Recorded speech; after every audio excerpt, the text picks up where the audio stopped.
আসসালামু আলাইকুম সবাইকে। সবাই কেমন আছেন? আশা করি সবাই ভালো আছেন।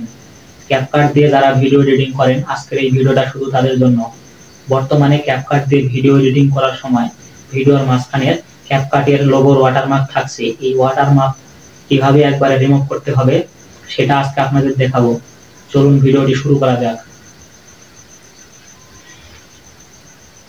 প্রথমে আমরা ক্যাপকাটের লোগোর উপরে চাপ দিয়ে ধরে রাখবো।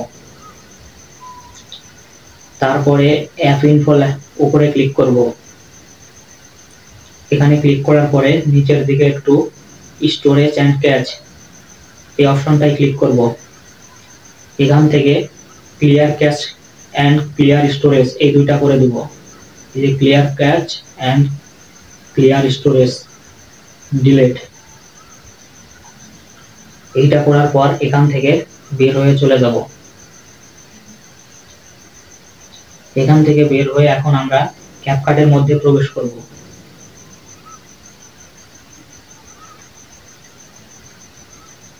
এগ্রি এন্ড কন্টিনিউ, স্কিপ,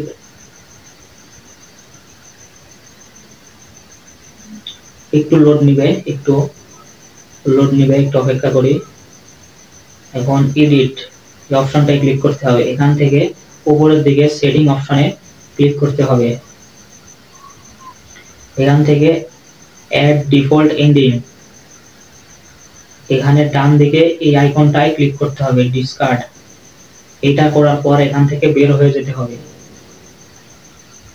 এখান থেকে বের হওয়ার পর এখন আমরা যে কোনো একটা ভিডিও নিয়ে আসবো। New project, allow, turn on notification এটা করে দিলাম।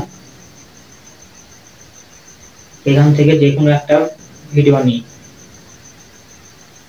অ্যাড,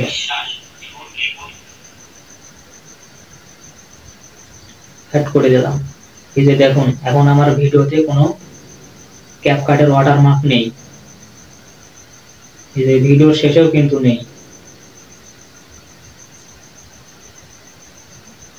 এভাবে রিমুভ করতে হয়। যদি আপনাদের এই দুইটা কাজ করার পরেও যদি রিমুভ না হয়, তাহলে আপনারা ক্যাপকাট আনইনস্টল করে দিবেন।